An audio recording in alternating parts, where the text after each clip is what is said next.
Hai teman, kembali lagi bersama saya yang akan membacakan novel yang berjudul Terpaksa Menikahi Pak Ustadz Season 2. Penasaran kan bagaimana kelanjutan dari cerita sebelumnya?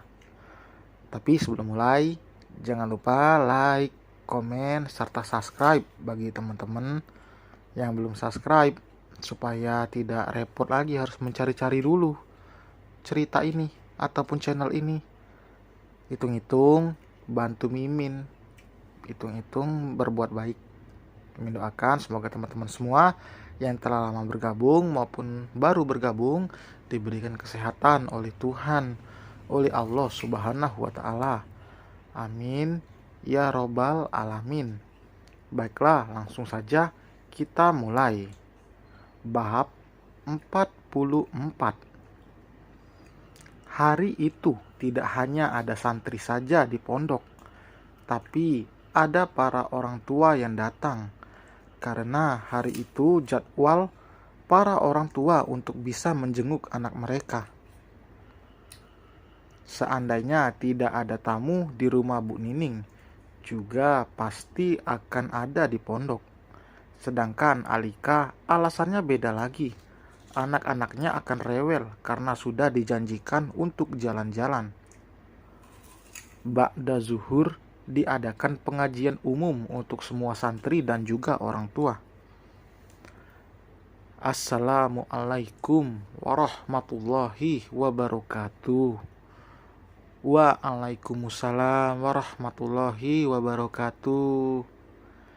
Innal hamdalillah nahmaduhu wa nasta'inuhu wa nastaghfiruhu wa na'udzubillahi min syururi anfusina wa min sayyiati a'malina man yahdillahu fala mudhillallah wa man yudhil fala hadiyallah. Asyhadu an la ilaha illallah wahdahu la syarikalah wa asyhadu anna Muhammad abduhu wa rasuluhu la nabiyya ba'da. Amma ba'du. Syafiq memulai pembukaan. Banyak sekali yang hadir hingga ceramah diadakan di lapangan yang luas. Pondok pesantren itu memang memiliki lapangan luas di tengah-tengah bangunan pondok. Memang sengaja agar memiliki tempat sendiri saat ada acara-acara besar. Hari ini Syafiq membahas soal berbakti pada orang tua. Karena tidak hanya diperuntukkan untuk anak-anak, bahkan orang yang sudah dewasa saja masih terkadang lupa untuk berbakti pada orang tua. Kita sok sukses, mungkin engkau lebih sukses dari orang tuamu. Tapi kalau tidak ada bapak ibumu, engkau tak akan pernah lahir ke muka bumi. Allah ceritakan saat seorang ibu hamil dan melahirkan dalam kondisi sulit jamaah. Kadang-kala perut ibu kita itu disobek demi kita keluar dari perut ibu kita. Antum meninggalkan luka di ibumu, dijahit. Syafiq berhenti sejenak. Matanya sudah berkaca-kaca. Dalam pelupuk matanya ada bayang-bayang sang ibu yang telah melahirkannya, dan juga bayangan Alika yang begitu berat perjuangannya saat melahirkan anak-anak mereka. Kalau antum anak ketiga, berapa kali perut ibu kita terluka jamaah? Tubuhnya jadi jelek gara-gara kita, tapi dia tidak peduli. Yang penting antum lahir dengan selamat. Lanjutnya lalu menyeka air mata yang sudah tidak terbendung. Jika membicarakan soal ibu, tentu tidak akan ada habisnya. Pengorbanan dan kasih sayang yang diberikan pada anaknya tentu tidak terbatas. Kalau ibu kita dikasih pilihan, ini tidak bisa diselamatkan dua-duanya. Salah satunya akan meninggal dunia. Kira-kira apa kata ibu antum? Enggak apa-apa dok, biar dia lahir. Subhanallah. Berapa banyak ibu yang meninggal dunia ketika melahirkan anaknya. Maka berbaktilah pada orang tua apalagi ibu, selagi masih ada. Jangan pernah antum sakit hatinya, apalagi sampai membuat air matanya menetes. terlihat beberapa jamaah yang juga berlinang air mata mendengar ceramah Syafiq. Ada yang mungkin merasa ia belum berbakti pada ibunya, atau ada yang sudah tidak memiliki ibu. Sosok yang terlihat lemah secara fisik, tapi sebenarnya adalah orang yang sangat tangguh. Itu adalah seorang ibu. Satu orang ibu bisa mengurus 9 anak, tapi 9 anak belum tentu bisa mengurus seorang ibu. Tidak ada sebuah dosa yang lebih pantas disegerakan azabnya di dunia, ditambah nanti azabnya di akhirat yang disiapkan buat dia. Artinya, azab dunia tidak mengurangi azab akhirat daripada berbuat kezaliman dan durhaka kepada orang tua. Maka, antum lihat yang sudah sukses, jangan lupa sama orang tuanya. Orang tuanya ditinggal di kampung. Padahal Nabi Shallallahu Alaihi Wasallam menyuruh kita ada di kaki ibu kita. Jangan kemana-mana, minta kepada Allah Subhanahu wa Ta'ala agar dibantu berbakti kepada orang tua selama masih hidup. Jangan sampai ada penyesalan yang dirasakan selagi masih ada. Datang, temui orang tuamu. Kalau ayah atau ibumu sudah tiada lagi, disitulah dunia kita hancur, runtuh. Jangan sampai antum pergi jauh-jauh merantau demi uang yang banyak, lalu jarang pulang untuk menghemat ongkos. Jangan takut duit antum habis untuk berbakti sama ibu. Ya Allah, antum gak percaya sama Allah?